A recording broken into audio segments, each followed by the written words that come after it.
In today's highly competitive toy market, Funko Incorporated stands above their competition in their ability to purchase the licensing rights from a large variety of properties. Funko produces figures for movies, television, sports, superheroes, music, and anything else you could probably think of. Their products continue to sell well, although growth may have sputtered in the last couple of months. They're going to be throwing away a couple of 100,000 products into a dump. I don't know why they don't just give them That's away. a story to be told another day. Funko is not the first company to use this buy all licensing mentality. Mego Corporation, headed by Marty Abrams, was the first to build their business based on this model. Throughout the 1970s, Mego bought licenses from all major properties: movies, TV, sports, music, comic books. Kiss. The toy aisles were littered with 8-inch Mego figures. Me and Brian bought a lot when we were children. Well, all of this until they passed on Star Wars, and then that's another story to be told in another episode. And a good one. And a really good one. In this episode, we look at their most successful figure and one of their most unsuccessful toy lines. This isn't the one you think it is.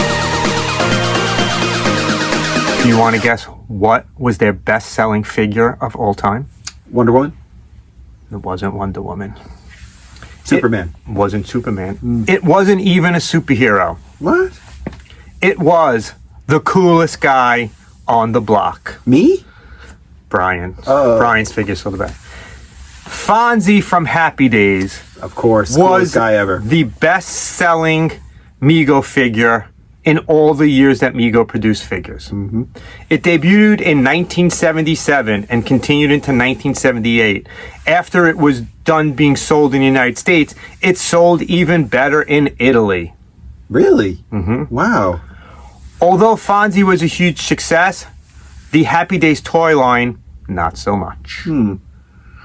Along with Fonzie, who came with his white t-shirt, blue jeans, black boots, and of course a black leather jacket, wasn't real leather, Fonzie had a thumbs up action. Nice. He had a little lever in his back, and when you pressed it up, his Cool. thumbs went up.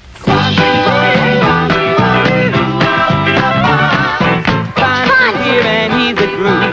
Press his back and his arms move. Wow, Flips he's his cool. thumbs up in the air. Fonzie's cool, not a square. Fonzie, Fonzie the Fonz.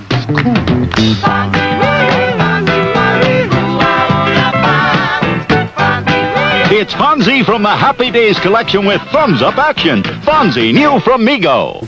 They also planned a 12-inch Fonzie figure because the 8-inch figure sold so well. But they never really got to that because the line died. 12 inches of Fonzie.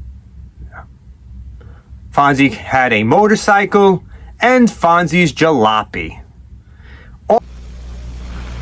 It's the Fonzie motorcycle, and here's Fonzie, each sold separately. Hey, fun. With thumbs up action, switch the cycle on, and it takes off. Then its automatic twist out action sends it back. Batteries for cycle not included. He's cool. Hey, Fonzie. Fonzie motorcycle with twist out action. Fonzie figure sold separately by Mego. Also in the line was Richie Cunningham, who came in a striped shirt, khakis, and one of the most detailed pieces of clothing in the Mego line, a Jefferson High School Letterman sweater. Oh, that's cool. Yeah. He also wore black shoes. Along with Richie was Richie's best buddy, Potsy Weber. Potsy Weber came with a white shirt, blue pants, the same Letterman sweater as Richie, and brown shoes. Do you know what they had the Letterman sweater for? I actually don't know. I don't remember Happy Days that well. I watched it up until recently. They actually were both basketball players. They played on the high school basketball team. Along with Potsy, Richie, and Fonzie, the last figure rounding out the line was Ralph Mouth, everyone's favorite comedian. Ralph came with a white shirt, yellow sweater, blue pants, and black shoes. As I said earlier, Fonzie had a motorcycle and also a hot rod or jalopy, depending on where you saw it. So the box was different? One said jalopy and one said hot Apparently. rod? I only saw the jalopy one. I never saw the other one. okay. But I'll explain it. Fonzie's Jalopy also came with the only playset from the line. It came with Fonzie's Garage. Fonzie's Garage was one of the rarest items to find in the Mego line. Almost impossible to find in box right now, and it sells for a couple of $1,000s. Wow. It came with Fonzie's Jalopy, but now it was called a Hot Rod. Let's look at it. He's debonair. He's suave. He's sophisticated. He's a regular pussycat. Fonzie with thumbs-up action that goes. Comes with a Fonzie Garage complete with Fonzie's hot rod hoist and tools. And all of Fonzie's friends. Richie Cunningham, Ralph, Potsy. Plus the Fonzie stunt cycle that spins, spins, spins. They're all here in one complete set or sold separately. The Fonzie stunt cycle, the Fonzie Garage and hot rod, the whole crew from Happy Days, and the one and only Fonz himself with thumbs-up action that goes. The line didn't last past 1978 when times were changing. What happened in 1978? Did he jump the shark? He did not jump the shark. Oh, the Star Wars figures hit the market. Star Wars figures hit the market, Right. and Mego saw a huge drop in sales within the next 4 years. By 1981, Mego was no longer on shelves. Kenner began to stomp all the competition. And Mego had an opportunity before Kenneth to buy the Star Wars line, but they did not. They passed on it. Yeah. But the Happy Days Mego-like figures were never dead. In 1997, Target made an exclusive line of Mego-like figures of all the same characters. They came in what looked like a jukebox, looks like this. Right. That sold for a year or two, but again, the line was not dead. In 2005, Figure Toy Company revived the line and released a total of 18 figures. That's right. 18? Mrs. C got a figure, Mr. C got a figure, Joni got a figure, Chachi got a figure, and Fonzie even got a figure of himself dressed in his bathing suit to jump the shark.